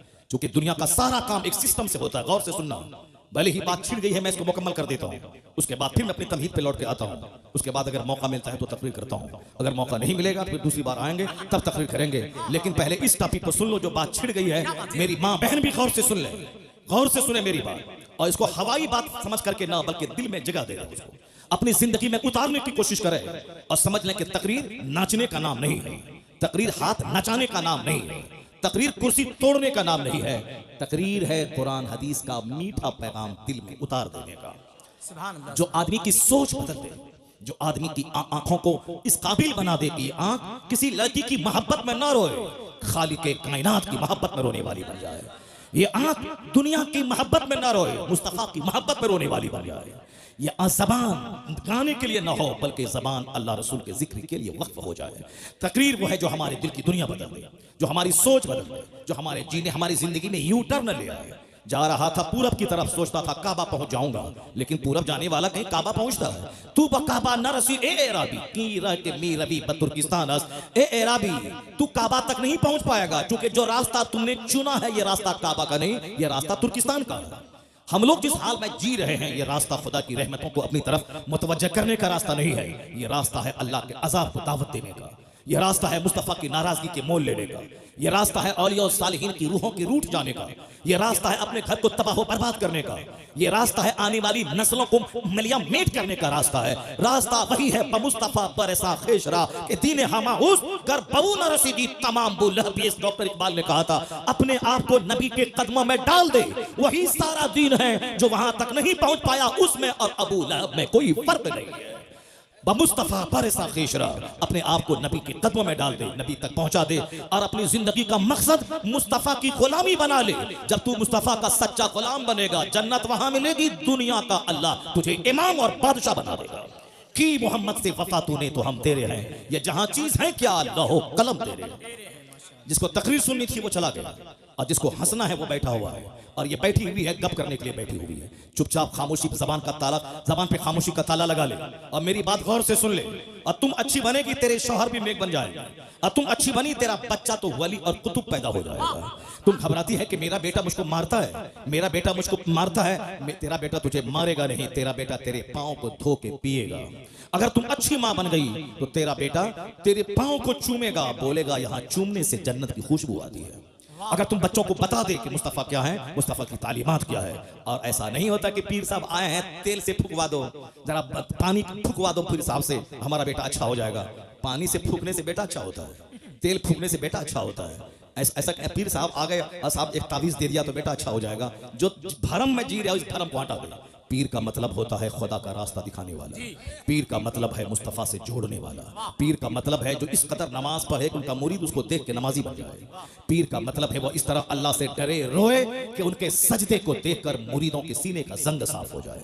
इसके अलावा कोई दूसरा रास्ता नहीं। अगर पीर गुटखा खोर और 100 सिगरेट डेली पिएगा, मुरीद 200 सिगरेट डेली पिएगा। तुम्हारा पीर बोलता है कि तुम बोलते हो मेरे पीर को गुटखा बहुत पसंद है, सिगरेट पसंद है। तुम्हारे पीर को सिगरेट पसंद है, मेरे पीर को बरेली में किताब पसंद है। सुभान अल्लाह। 75 साल की उम्र में भी किताब का मुताला नहीं छोड़ा। उनको लोग तोहफे में किताब देते थे और तुम अपने पीर साहब को तोहफे में सिगरेट देते हो। जो जाहिर सी बात है तुम्हारा कसूर नहीं है, कसूर पीर साहब का है। तुमको जब मालूम है कि मेरे पीर की जो पसंद है वो गिफ्ट देना चाहिए, तो पीर की पसंद है पुड़िया, पीर की पसंद है शुद्ध पलस, पीर की पसंद है पान परा, पीर की पसंद है क्या रजनीगंधा, पीर की पसंद है। तो अब मुरीद वो पसंद वाली चीज लाके देता। और जब मुरीद देखेगा पीर को पसंद है सजदा, पीर को पसंद है तस्बीह, पीर को पसंद है मुसल्ला, पीर को पसंद है किताब, पीर को पसंद है कुरान की तिलावत, तो वो रजनीगंधा नहीं देगा। मुरीद तस्बीह, मुसल्ला, कुरान पाक, मुसहफ लेके पीर को तोहफा पेश करेगा। मेरा मुर्शिद खुश हो जाएगा कुरान पाक की तिलावत से। मेरा मुर्शिद एक बरेली में था, बुढ़ापे में भी किताबों का मुताला नहीं छोड़ता। जब भी देखा किताब पढ़ता देखा, जब भी देखा वाज़ो नसीहत करता देखा, जब भी देखा अम्र बिल मारूफ करता देखा। अमेरिका में रहे वही दीन की फिक्र, बरेली में रहे वही दीन की फिक्र, बस मुरीदों के बीच रहे वही दीन की फिक्र, तन्हाई में रहे तो जबान पे जिक्र और दुरूद जारी है। वह कौन था? 10 करोड़ मुरीदों का मुर्शिद बरहक, अपने वक्त का कुतुब अब्दाल, अख्तर रज़ा का अज़हरी ताजुल शरीयत। जब भी देखा मुताला करता देखा, जब भी देखा फतवे का जवाब देता देखा, जब भी देखा मुफ्तियों की झुरमुट में देखा। एक पीर साहब है उस इलाके में, गोंडों की झुरमुट में रहता है, गोंडों की झुरमुट में रहता है। ये लुच्चा, ये लफंगा, ये ब्रोकर, ये दलाल, ये साहब लठेत, ये मारधाड़ करने वाला, ये चोर, ये ममाली, ये बदमाश, ये साहब बदमाशी का रैकेट चलाने वाला। और लोग बताया पीर साहब को आंख मत दिखाना, उनके इर्द गिर्द जो लोग हैं वो सब बड़े पहुंचे हुए लोग हैं, यानी सब जहन्नम पहुंचे हुए, गुंडे, मर्डरर, हत्यारा, कोई जादव, कोई अंसारी, कोई बाहुबली, ये सारे लोग हैं। जाहिर सी बात है जैसा पीर होगा, जिन लोगों की झुरमुट में रहेगा उसका दिल भी वैसा होगा जो मुफ्तियों की झुरमुट में रहेगा, जो आलिमों की झुरमुट में रहेगा, जो वलियों की झुरमुट में रहेगा, जो अख्ताब की झुरमुट में रहेगा, जो खुद कुतुब होगा वो अख्ताब की झुरमुट में रहेगा। हुजूर सदरुल अफाजिल कभी गोंडा मवाली के साथ नहीं रहे, उनका दोस्त सदरुल शरिया था, उनका दोस्त मलिकुल उलमा था, उनके दोस्त, उनके साहबजादे जो आलिम थे वो थे, उनके अहबाब का एक बड़ा तबका था, अदीबों का, शायरों का, फकीहों का, मुतब्बिरों का। यही वजह है जो जैसा होता है उसका दोस्त वैसा होता है, और बंदा दोस्त के दीन पर होता है। इसलिए हुजूर ने कहा था 1400 साल पहले, अर्रजुलु अला दीन खलीली फलयंजुर अहदुकुम मन युखालिल। आदमी अपने दोस्त के दीन पर होता है, तो दोस्ती करने से पहले देख लेना कि तेरा दोस्त कैसा है। अगर दीनदार हुआ तो तुझे दीनदार बना देगा, अगर बेदीन हुआ तो तेरा दीन लूट के खा जाएगा। क्या बात है। अर्रजुलु अला दीन Khalili, a man is on the religion of his friend, so watch to whom you befriend। आदमी अपने दोस्त के दीन पर होता है। वाच, देख लो कि तुम किससे दोस्ती कर रहे हो। वह चोर है, चोर बना देगा, बदअकीदा है, बदअकीदा बना देगा, वह ज़िनाकार है, तुझे ज़ानी बना देगा। अगर तेरा दोस्त अल्लाह से डरने वाला नमाजी है तो तुझे नमाजी बना देगा, मुत्तकी बना देगा। अर्रजुलु अला दीन खलीली फलयंजुर अहदुकुम मन युखालिल। बातें हमारी होती रहेंगी, मैं तमहीद यहाँ रोक करके मैं पहले वो चैप्टर में बोलता हूँ जो बात जबान पे आ गई है, ये वरना ये भाग जाएगी और हमारी तकरीर सुन नहीं पाएगी। और इसलिए चुपचाप रहो और तकरीर मेरी गौर से सुनो। और जहां तक मेरी आवाज पहुंच रही, मेरी सारी माँ, सारी बहन, सारी बेटियां वह गौर से इस चैप्टर को सुने। अक्सर व बेशतर मैं इस चैप्टर को रिपीट करता हूँ। मैं खिताबत इसलिए नहीं करता हूं कि 100 तकरीर 100 टॉपिक पे हो, नहीं, मैं सिर्फ एक टॉपिक पे तकरीर करना चाहता हूं कि हर महफिल में अगर 5 बंदा जन्नती बन जाए तो मेरा पसीना बहाने की मेहनत वसूल हो जाए। माशाअल्लाह। इसलिए मेरी तमन्ना इस पे रहती है। मैं नहीं समझता कि साहब मेरी हर तकरीर में बात जुमले बात हदीस का रिपीटेशन होता है, उससे कोई बहस नहीं। बार बार बोलने से आदमी के दिल में असर होता है। बार बार बोलने से जब रस्सी कुआं पर बार बार आगे पीछे जाती है तो उस पत्थर में भी निशान पड़ जाता है। इसीलिए मैं बार बार बोलता हूं, जो लोग मुझसे मोहब्बत करते हैं और बार बार मेरी तकरीर सुनेंगे, जरूर शराब की भट्टी से निकलकर मस्जिद की तरफ रुक करके चले जाएंगे, जरूर जाएंगे। बार बार सुने। अपनी कलाकारी दिखाने के लिए किताब नहीं होता है, बल्कि मुस्तफा के दीन को सिखाने के लिए किताब होता है, लोगों को मुस्तफा तक पहुंचाने के लिए किताब होता है। मेरी माँ बहन बेटियां और से सुन लेना, तुम्हारे दरवाजे पर आम का पेड़ है, वो आम के पेड़ में 1 लाख तावीज डाल दो। बरेली से, मसूली से, बेलग्राम से, केचोछा से, दिल्ली से, सदरुल फाजिल की खानका से, आप पीलीभीत शरीफ से, जहां जहां की खानका है, सब हर जगह से तावीज लिया हो, डाल दो। और ये सोचो कि इस आम के पेड़ से सेब निकल जाए। नहीं होगा ऐसा। 1 लाख तावीज डाल दोगे, आम का पेड़ सेब नहीं देगा। पता चला कि तावीज से सारा काम नहीं निकलता है। तावीज से काम क्या होता है, सुनो मुझसे। आम का पेड़ है, आम के पेड़ को मैंने बच्चों से बचाया, जानवर से बचाया, वक्त वक्त पे पानी दिया, खाद दिया, अब वो बड़ा मैच्योर हो गया, अब बकरी का खतरा नहीं रहा, अब वो आम फल देने वाला बन गया। तो अब आम का फल खट्टा ना हो जाए, तुर्श ना हो जाए, सड़ा हुआ ना पैदा हो। हजरत से एक तावीज लिया, डाल दिया कि सेब नहीं, आम ही फले मगर मीठा फल जाए, आम ही फले मगर मीठा आम फल जाए। चूंकि ये नेचर के मुताबिक है कि दरख्त लगाया है आम का और उसमें सारी मैंने मेहनतें की हैं, बस तावीज का थोड़ा सा असर हो जाए कि अच्छा आम उससे पैदा हो जाए। ये है तावीज का असर। ऐसा नहीं है कि आम के पेड़ से लीची निकल जाए, तावीज से आम के पेड़ से सेब निकल जाए, नहीं होता है। जैसा दरख्त वैसा फल, जैसी जमीन वैसी फसल, और जैसी माँ वैसी औलाद, जैसा बाप जैसा बीज वैसा बच्चा। इसलिए माँ बाप के औलाद अगर नाफरमान हो गई तो वह समझ लें कि 100% हमारा कसूर है। अगर माँ बाप को सताने वाले बच्चे पैदा हो गए तो वह दूसरों के सर पे मत बढ़े कि तुम्हारी वजह से ऐसा हो गया। वह तो कमजोर लोग होते हैं जो अपनी गलती नहीं मानते, वह दूसरों के सर पे मर देते हैं। जैसे बच्चा कमजोरों की जमात है, ये कभी एक्सेप्ट नहीं करेगा हमसे गलती हो गई। ये हमेशा अपने साथी को बोलेगा इस बच्चे ने ऐसा किया है, तुमने यहाँ पत्थर फेंका, नहीं मैंने नहीं फेंका, इसने फेंका है। ये बच्चों का नेचर है, चूंकि कमजोर है। औरतों का भी नेचर वही है कि वो अगर बीमार पड़ जाए तो वो बोलती है कि शौहर तुम्हारी वजह से मैं बीमार पड़ी हूँ। उसको नज़ला जुकाम भी हो जाए वो हमसे कहती है तुम्हारी वजह से नज़ला हुआ, वह तुम्हारी वजह से नज़ला हुआ। उस यानी वो सारा अपना कसूर मानती ही नहीं, वो सारा कसूर शौहर का है। तुम ऐसा खाना क्यों बना, तुम्हारी वजह से हुआ। ये ऐसा काम क्यों खराब हो गया, तुम्हारी वजह से हो गया। अब ये शौहर बेचारा चौड़ा सीना लेके रहता है। चलो इसमें सब समा जाए, तुम्हारी जिद समा जाए, तुम्हारी तकरार समा जाए, सब समा जाए। इसीलिए इसमें सब समा जाता है, सारा काम घर का बना रहता है और घर से बाहर बात नहीं फैलती है। वरना अगर घर से बाहर बात जाने को रहे, शौहर का दिल अगर बड़ा ना रहे तो रोजाना लड़ाई झगड़े की आवाज घर से बाहर जाएगी, साहब मार धाड़ की आवाज घर से बाहर निकलेगी। वो तो शौहर का दिल अल्लाह ने इतना बड़ा बनाया है कि जैसे कोई गंगा नदी हो, उसमें मुरादाबाद का सारा कचरा समा जाता है, उसी तरह इसमें सब समा जाता है। उसकी जीद, उसकी तकरार, उसकी लड़ाई, उसका झगड़ा सब समा जाता है इसमें। इतना चौड़ा है। वरना डेली लड़ाई हो और डेली झगड़ा हो और सारे समाज के लोग दीवार में कान लगा के लड़ाई की आवाज सुने, नहीं होता है ऐसा। वो नाकिसुल अक्ल है, उसके पास अक्ल कम है, मगर अल्लाह ने मर्द को ताकतवर बनाया है। और हुजूर ने कहा है कि ये टेढ़ी पसली से पैदा हुई है, इसको सीधा करने की कोशिश मत करना।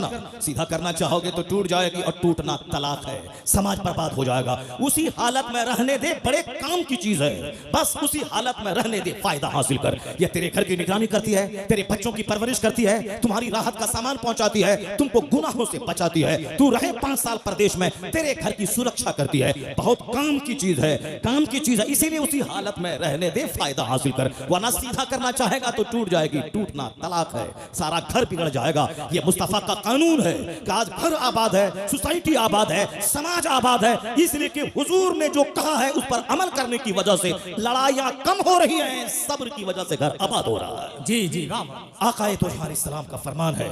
सरकार ने एक अच्छी लाइफ गुजारने का जो फॉर्मूला दिया, अब जरा गौर से सुन लो। औरतों की तालीम पे इस्लाम ने क्यों जोर दिया, एक घर को सजाने संवारने में औरतों का कैसा हाथ रहता है। एक बड़ी हदीस में पढ़ता हूं, क्योंकि ये महीना आका अलैहिस्सलाम की सीरत का भी है। ये महीना माह रबीउल नूर खत्म हो गया, अब रबीउल आखिर अब कल परसों से शुरू होने वाला। मगर चूंकि सारी जिंदगी सरकार की सीरत बयान की जाएगी, ऐसा नहीं कि 12वीं के महीने में ही ईद मिलादुन नबी हमेशा मनाया जाएगा। कभी सरकार की तालीमात से हम बेनियाज नहीं हो सकते। दुनिया का सारा काम एक सिस्टम से होता है और उसी सिस्टम पर मैं थोड़ी देर बात करता हूं। उसके बाद अगर आप कहेंगे थोड़ी देर और तकरीर कीजिए, तकरीर आपने शुरू नहीं की है तो फिर मैं तकरीर शुरू करूंगा। लेकिन अगर आप बोले कि नहीं अब खत्म कर दिए तो मैं तकरीर खत्म कर दूंगा। मगर मेरा एक पैराग्राफ सुन के जरूर आप जाइए। मेरी माँ बहन भी गौर से सुन लें, वह तकरीर का एक पैराग्राफ यही है कि दुनिया का सारा काम एक सिस्टम से होता है, सिस्टम से हट के नहीं होता है। जज्बात में चलो मारो जो होगा देखा जाएगा, नहीं नहीं, हिकमत से, तदबीर से सारा काम होता है। अल्लाह ने आसमान बनाया बगैर खंबे के खड़ा, अल्लाह ने इस जमीन को समंदर पानी पे बनाया, ये जमीन में को करार हो उसके लिए अल्लाह ने पहाड़ का खूंटा बनाया ताकि जमीन हिले नहीं, एक सिस्टम है। अल्लाह ने सूरज बनाया ताकि सारी जमीन रोशन हो। अल्लाह ने रात में सूरज के छुपाने के बाद चांद दिया है ताकि लोगों का वहशत से सीना फट न जाए। ये सारा एक सिस्टम है। अल्लाह ने हमारी ऑक्सीजन के लिए दरख्त को पैदा किया, ये सिस्टम का हिस्सा है। अल्लाह ने हमारे लिए रोटी और चावल दिया, अल्लाह ने हमारे लिए वेजिटेबल से पैदा किया, मगर हमारे जिस्म को गोश्त भी चाहिए, इसलिए अल्लाह ने परिंदों को पैदा किया, अल्लाह ने जानवरों को पैदा किया। ये मुर्ग हमारे लिए, ये परिंदे हमारे लिए, ताकि सब्जी ही नहीं तुम्हें गोश्त भी खाना है, और गोश्त ही से काम नहीं चलेगा, तुम्हें मछली भी खाना है। इसलिए अल्लाह ने मछली जैसी जबरदस्त मखलूक को समंदर में पैदा किया ताकि कभी मछली खाओ, कभी गोश्त खाओ, कभी सब्जी खाओ, कभी कद्दू खाओ। ये और बात है कि सब्जियों में बाज सब्जियां बहुत ज्यादा फायदामंद है, ये और बात है कि गोश्त में बाज गोश्त बहुत फायदामंद है, ये और बात है कि मछलियों में बाज मछलियां बहुत फायदामंद है। जैसे एक मछली हमारे इलाके में उसको कहा जाता है निरोग मछली, उसको सिंगी मछली बोलते हैं। अब पता नहीं यहाँ क्या बोला जाता है, 700-800 रुपए केजी मछली मिलती है, लोग उसे खरीद के खाते हैं क्योंकि वो मछली में बहुत विटामिन है और बीमार लोग जूद हजम है वो मछली। कद्दू सब्जियों में सबसे सुपीरियर सब्जी है कद्दू बहुत जल्द हजम हो जाने वाली सब्जी, और ये सरकार की पसंद भी है, और सर्दी के लिए भी मुफीद है, गर्मी के लिए भी मुफीद है, हर मौसम के लिए मुफीद है। कद्दू जिसको आप लौकी कहते हैं, वह सब्जी बहुत उसका कोई जवाब नहीं है। अपने घर में उसको आदतन इस्तेमाल करें, जो सब सस्ती भी है और जबरदस्त भी है। उसके साथ जिसको भी मिक्स कर दें सब में लाजवाब काम करता है वो। जैसे उसमें मछली में डाल दें तो भी सुपीरियर है, गोश्त में डाल दें तो जबरदस्त है, और साथ उसमें चना का दाल डाल दें तो भी जबरदस्त है। यानी ये कद्दू लाजवाब, क्योंकि मुस्तफा की पसंद है, और जो मुस्तफा की पसंद है वो लाजवाब पसंद है। यही वजह है कि आज मैं जिस दिन मेरे घर में कद्दू की लौकी की तरकारी बनती है बहुत खुश होता हूँ। मेरी वाइफ को मालूम है कि हजरत को बहुत पसंद है, तो चना का दाल और कद्दू ये मुझे बचपन से शुरू से बहुत पसंद है, शुरू से पसंद है, और बहुत जबरदस्त है वो मेरे घर में। और फिर वो खीर भी मुझको बहुत पसंद है। यही वजह है कि अभी शुगर 7-8 साल से शुगर हो गए, मगर उसके बावजूद मैं खीर छोड़ता नहीं हूँ, और मेरे घर में खीर बनाई जाती है और मैं खाता हूँ। और अल्हम्दुलिल्लाह शुगर को झूठा साबित कर देता हूँ कि लोग कहते हैं कि शुगर होने के बाद रोजा रखने में परेशानी हो रही, और 8 साल हो गए एक रोजा नहीं छोड़ा, अल्हम्दुलिल्लाह एक रोजा नहीं, और कोई परेशानी नहीं होती है। और शुगर वाले को कहते हैं कि भाई इसको हर 1 घंटे के बाद खाना चाहिए, डॉक्टर बताते हैं, और कहते हैं कि हमेशा पानी पीना हल्का सूखता रहता है। मगर मैं 2.5 घंटे तकरीर किया हूँ, और अभी भी आज 2 घंटे तकरीर करूंगा मैं, चाहे तुम भाग जाओ, चाहे कोई यहाँ नहीं रहेगा, साहब कोई नहीं रहेगा, मैं तकरीर करूंगा 2 घंटा। तो सब लोग भाग जाए, 2 घंटा से कम मैं नहीं बोलूंगा। डेली बोलता हूँ 2 घंटे 2.5 घंटे, मगर जरा बराबर कोई बता दे कि साहब मैं 1 गिलास पानी पिया हूँ, कोई बता दे कि कल मैंने पानी मांगा था। नहीं, वो डॉक्टर झूठ बोलता है कि शुगर वाला हर घंटे पे पानी पीना है, हर घंटे खाना खाना है। नहीं, जो झूठ बोलेगा वो प्यास लगेगी उसको, मगर जो कुरान बोलेगा, जो हदीस बोलेगा, वो बोलता चला जाएगा, रूहानी ताकत मिलती चली जाएगी।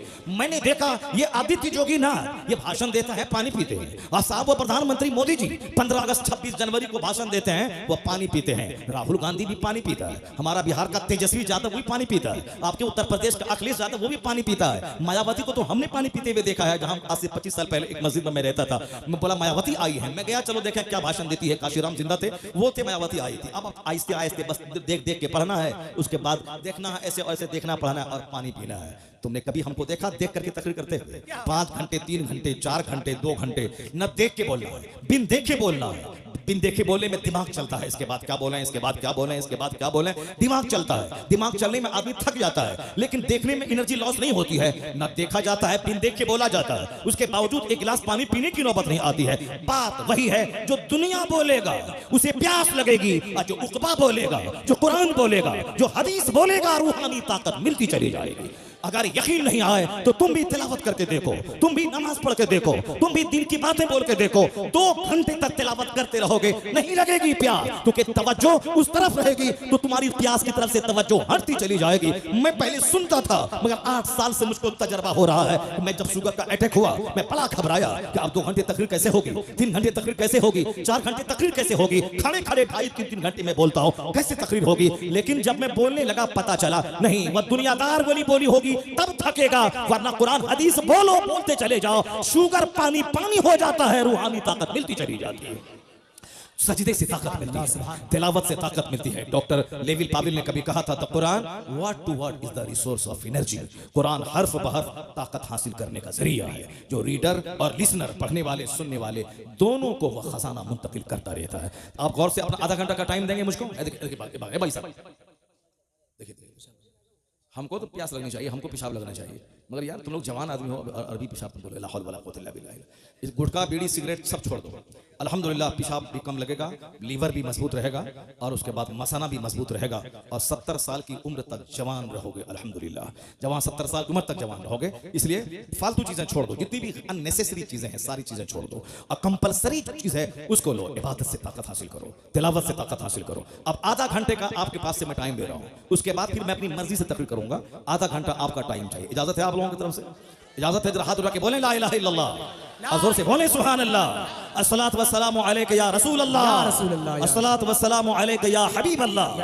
बात छिड़ गई है, क्योंकि हमारी माँ बहन बैठी हुई है, ये और हमारे नौजवान बच्चे बैठे हुए हैं, इसलिए। और ये जरूरी पैराग्राफ है जो आपके सामने मैं बयान कर रहा हूं, इसको आप गौर से सुनेंगे कि दुनिया का सारा काम सिस्टम से होता है। ऐसा नहीं होता है कि मैं चलूं पूरब काबा पहुंच जाऊं, नहीं नहीं। रोजाना सूरज का उगना, रोजाना सूरज का डूबना, हर काम सिस्टम से होता है। अल्लाह चाहे तो 3 महीने में बच्चा पैदा हो जाए, अल्लाह चाहे तो 3 दिन में बच्चा पैदा हो जाए, अल्लाह चाहे तो 1 दिन में बच्चा पैदा हो और खड़ा हो जाए। जैसे बकरी का बच्चा, बकरी का बच्चा अभी पैदा होता है, पैदा होने के फौरन ही वो चलने लगता है, खड़ा हो जाता है। ये जानवर है, पैदा हुआ और थोड़ी देर के बाद, 1-2 घंटे के बाद वो चलने लगता है। तो इंसान अशरफुल मखलूकात है, मगर ये चलता कब है? ये चलता है 9 महीने, 10 महीने, 1 साल के बाद चलता है। जानवर 1 घंटे के बाद चलने लगा, ये इंसान को भी अल्लाह चाहता तो 1 घंटे के बाद चला देता। नहीं, जानवर चूंकि वो जानवर है, जानवर का प्लान छोटा है, जानवर हमारी खिदमत के लिए पैदा हुआ है, वो हमारे लिए पैदा हुआ है, हमारे लिए है। मेरी सवारी का काम आएगा जानवर, वो हमारे खाने के काम आएगा वो जानवर, वो हमारे दूध के काम आएगा वो जानवर, ये हमारे लिए है। और इंसान बड़ा काम करने के लिए पैदा हुआ है, दुनिया को अदल से भरने के लिए, मजलूमों को हक दिलाने के लिए, पढ़ लिख कर समाज में रोशनी फैलाने के लिए, अपने रब करीम की इबादत के लिए, मानवता की सेवा के लिए, गरीबों में अदल करने के लिए, गरीबों को हक दिलाने के लिए, जालिमों का टेना तोड़ने के लिए। जब इतना बड़ा काम है इंसान का, अचानक नहीं, ये ग्रेजुअली, धीरे धीरे, या धीरे धीरे बोलेगा, धीरे धीरे चलेगा और धीरे धीरे परवान चढ़ेगा। क्योंकि इसको ताकतवर जहाज उड़ाना है, इसको पनडुब्बी बनकर समंदर में गोता लगाना है, इसको खलाओं में 6-6 महीने रहकर यूनिवर्स की सीक्रेट का पता लगाना है। इसलिए इसकी पैदाइश 9 महीने के बाद, 2 महीने के बाद नहीं, 9 महीने माँ के पेट में रहना है, 2 साल तक माँ का दूध पीना है, और 5-10 साल तक ये माँ बाप की निगाहों में रहना है, 15-16 साल के बाद मैच्योर होना है। अब उसके बाद जब जवान हुआ, इसे इबादत भी करनी है और इसे समाज की खिदमत भी करनी है। इसके कंधे पे घर का बोझ है, माँ बाप की खिदमत का बोझ है, इसके कंधे पर बीवी की परवरिश का बोझ है, इसके कंधे पे औलाद की परवरिश का बोझ है, समाज का बोझ है, मुल्क और मिल्लत का बोझ है। इतना बड़ा बोझ लेके आदमी जो कमजोर पौधा होगा वो चलेगा, टूट जाएगा। इसलिए 9 महीना माँ के पेट में रहो, 2 साल तक माँ का दूध पियो, उसके बाद 18 साल में मैच्योर हो जाओ, अब तुम दुनिया का काम करो। यानी कुदरत का सारा काम हिकमतों से भरा है। काम जब बड़ा होगा, उसकी हड्डी भी मजबूत होगी, उसकी ताकत भी मजबूत होनी चाहिए। इसलिए अल्लाह 9 महीने माँ के पेट में रखता है। अब जरा गौर से सुनिए, अल्लाह रब्बुल इज्जत के इसी सिस्टम का हिस्सा है कि जो दुनिया में सबसे बड़ा काम करने के लिए आया है, उसकी ताकत भी सबसे बड़ी होगी, उसका खानदान भी सबसे बड़ा होगा, उसकी माँ भी सबसे बड़ी होगी, उसका दादा भी सबसे बड़ा होगा, उसका नाना भी सबसे बड़ा होगा। क्योंकि एक महान नतन पर्सनैलिटी के सजाने, संवारने, निखारने में माँ का रोल रहता है, बाप का भी रोल रहता है, बाप दादा का रोल रहता है, परदादा का रोल रहता है, उसके ऊपर के दादा का रोल रहता है। लोग कहते हैं ना, इसके खानदान में यह बीमारी 500 साल से चली आ रही है। हमारे इलाके में एक खानदान में पांव फटने की बीमारी है, तो अब उस खानदान में जल्दी से लोग शादी नहीं करते हैं। नहीं, लड़की खूबसूरत है मगर इस खानदान में पांव फटने की बीमारी। अब ये बीमारी कब से चली आ रही है किसी को नहीं मालूम है, 100 साल 200 साल से चली आ रही है। तो 200 साल पहले से जो बीमारी चली आ रही है, उसके खानदान के आने वाली नस्लों को भी वो थोड़ा सा समाज में ऐबदार बना देती है। और फिर कुछ खानदान के लोग बड़े हष्ट पुष्ट मोटे ताजे होते हैं और कहते हैं कि इनका दादा पहलवान था, इनका परदादा पहलवान था, इनका नाना पहलवान था। क्योंकि नाना का ब्लड मेरी माँ में शामिल है और दादा का ब्लड मेरे बाप में शामिल है, इसीलिए दादी हाल के एतबार से और नानी हाल के एतबार से भी जो बहुत बड़ी पर्सनैलिटी है उसका मजबूत होना जरूरी है। दादा की तरफ से भी लाजवाब और नाना की तरफ से भी लाजवाब। ऐसा नहीं कि रास्ता चलते किसी लड़की को मुंह देखा, मुंह अच्छा लगा, शादी कर लिया और चले आए, बाद में पता चला कि साहब इनकी औलाद जो भी है वो जैसी की तैसी औलाद है। अब सब इनके बाप, इनकी माँ फाहिशा थी, इनके बाप ऐसे थे, उनके दादा ऐसे थे, यानी इनकी नस्लों में बेहयाई चली आ रही है। आज हमारे बच्चे छोकरे वो नेट चलाने वाले, सिनेमा देखने वाले, बस सिर्फ मुंह देखता है कि मुंह का रंग गोरा है कि नहीं है, नाक लंबी है कि नहीं है। आपके उत्तर प्रदेश में क्या है ये हमको मालूम नहीं है, पर हमारे बिहार में यह है कि आंख बड़ी बड़ी होनी चाहिए, नाक लंबी होनी चाहिए, चेहरे पे गोश्त भरा होना चाहिए और फिट 5 फीट से ऊपर की लंबी होनी चाहिए, और ठगनी वाली नहीं चाहिए और पतली दुबली नहीं चाहिए। आजकल थोड़ी सी मोटी चाहिए। पहले लोग समझते थे नहीं साहब पतली दुबली ये हुस्न में शामिल है, लेकिन आज नजरिया बदल गया है। आजकल मोटी ताजी, माँ भी कहती है कि मोटी ताजी दुल्हन हो ताकि घर में खूब मेहनत से काम करे, सुबह से लेकर शाम तक बिल्कुल नौकरानी की तरह काम करती रहे। जैसे कि वो अपने माँ बाप से आई है, वह शौहर के लिए नहीं आई है, सास के लिए आई है। वो पोछा लगाए, झाड़ू लगाए, कपड़ा धोए, सास का पांव दबाए, घर के सारे लोगों की नौकरानी बनकर खिदमत करती रहे। ऐसा नहीं है तो अब वो नौकरानी समझ के वो रखती है। जरा सी कमी हुई लड़ाई शुरू हो गई। शौहर पे लाजिम है वो खिदमत अपनी माँ की करे, क्योंकि माँ तुम्हारी माँ है, तुम्हारी बीवी की माँ नहीं है। वो तुम्हारी माँ के पांव के नीचे तेरी जन्नत है, वो तेरी बीवी का जन्नत तेरी माँ के पांव के नीचे नहीं है। वो खिदमत करे, ये उनका एहसान है, ये का एहसान है। वह तेरी खिदमत करेगी, वह तेरी खुशी ढूंढेगी। अगर तेरी माँ के साथ ना रहना चाहे उसके लिए अलग घर देना होगा, अलग चापाकल देना होगा, अलग वॉशरूम देना होगा, ये तुम पर लाजिम है। अगर वो तुम्हारी माँ को माँ समझ रही है, सोने पे सुहागा है, तो रास्ता चलती कोई सड़क पेशाब औरत वो तेरी माँ को की खिदमत नहीं करेगी। जिस तरह आप कॉलेज में पढ़ने लगे, कॉलेज में पढ़ने वाली लड़की से प्यार हो गया, उनको बोले कि तुम देहात में नहीं रहूंगी, मैं शहर चाहिए। अच्छा ठीक है, मैं तुम्हारे लिए मैं शहर आ जाऊंगा। अब वो शहर बिहार नहीं, उत्तर प्रदेश की राजधानी लखनऊ को गोमती नगर चाहिए। चलो गोमती नगर में हम बिल्डिंग खरीद लेंगे, यानी माँ छोड़ देंगे, बाप छोड़ देंगे। रास्ता चलती औरत का चेहरा देखा, माँ बाप सब छोड़ दिया। लेकिन अगर दीन तुम्हारे पास रहेगा, अगर वो लड़की बोले कि माँ बाप समाज छोड़ दे, तुम क्या बोलोगे? तेरी तरह अगर लड़की हो तो तुम 5-4 शादी मैं कर सकता हूं, शरीयत इजाजत दिया है। तू भागे या तुझको मैं छोड़ दूं, 4 शादी एट ए टाइम। लेकिन एक माँ अगर हमसे नाराज हो गई तो दुनिया के अरबों लोगों की भीड़ में दूसरी माँ नहीं मिल पाएगी। एक बाप अगर नाराज हुआ तो दूसरा बाप नहीं मिल पाएगा, क्योंकि माँ एक ही होती है और बाप एक ही होता है। बीवी तो 4 हो सकती है, और तलाक दिया तो तलाक देते जाओ, शादी करते जाओ। अगर वह मर गई तो शौहर खुशी मनाता है, चलो झमेले से नजात मिली, अब दूसरी बीवी आएगी तो भी मरने के बाद बीवी हो सकती है। मगर माँ एक मर गई तो दूसरी माँ नहीं हो सकती है। बाप अगर मर गया तो दूसरा बाप कभी नहीं हो सकता। इसलिए माँ ना छूटे, बाप ना छूटे, बीवी छूटे, मगर माँ ना छूटे, बाप ना छूटे। बीवी का चेहरा देखेगा तो हज का सवाब नहीं मिलेगा, मजा मिलेगा, मगर माँ का चेहरा देखेगा तो हज मबरूर का अजर मिलता रहेगा।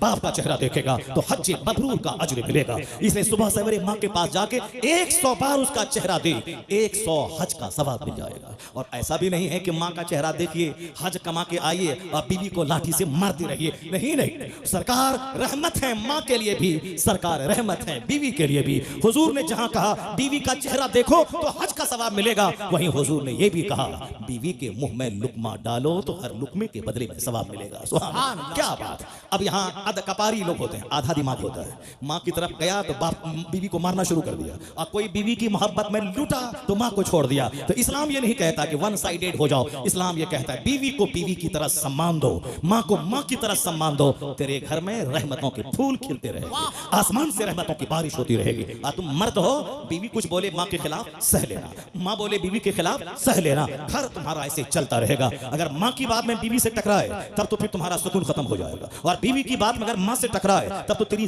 दुनिया और आखिरत दोनों बर्बाद हो जाएगी। बीवी इसको कुछ पैसा दे तो माँ को मत बताओ कि 10,000 दिए हैं, और माँ को 10,000 दो तो बीवी को दिखा के मत बताना, वरना सर के सारे बाल तेरे खत्म हो जाएंगे। इसलिए उनको मत बताना कि मैंने माँ को 10,000 दिया है, माँ को 10,000 दिया है, बीवी को खबर ना मिले, और बीवी को 10,000 दिया है, माँ को खबर ना हो। एक कामयाब आदमी की तरह मुस्कुराते रहना, घर में माँ का भी प्यार मिलेगा, बीवी का भी प्यार मिलेगा, सुन्नत पे अमल होगा, घर मिसले जन्नत के बन जाएगा। बस इस चैप्टर को गौर से सुन लीजिए, बात से बात पैदा होती है, दूसरी बात निकल जाती है, मगर हमारा चैप्टर वही है कि बहुत बड़ा काम करने के लिए सिर्फ चेहरा नहीं देखना है, बल्कि कैरेक्टर देखना है, किरदार देखना है, आता तो अतवार देखना है, और हड्डी देखनी है, ब्लड देखना है, माँ को देखना है, उसकी दादी को देखना है। और आज कहाँ देखा जाता है, मगर जो दुनिया का सबसे महान नतम इंसान है, जो दुनिया का सबसे अजीम तरीन शख्सियत है दुनिया की, उसका नाम है मोहम्मद अरबी सल्लल्लाहु अलैहि वसल्लम। I can not find any other man in history like Muhammad. मैं पूरे मानव इतिहास में मुस्तफा का जवाब नहीं पाता। यूरोप का दानिश्वर कहता है he is the only man in history who was supremely successful on both levels, religious and secular. इंसान, सियासत और मजहब दोनों सतह पर इस रुए जमीन की सबसे लाजवाब शख्सियत का नाम मोहम्मद अरबी अलैहिस्सलाम है।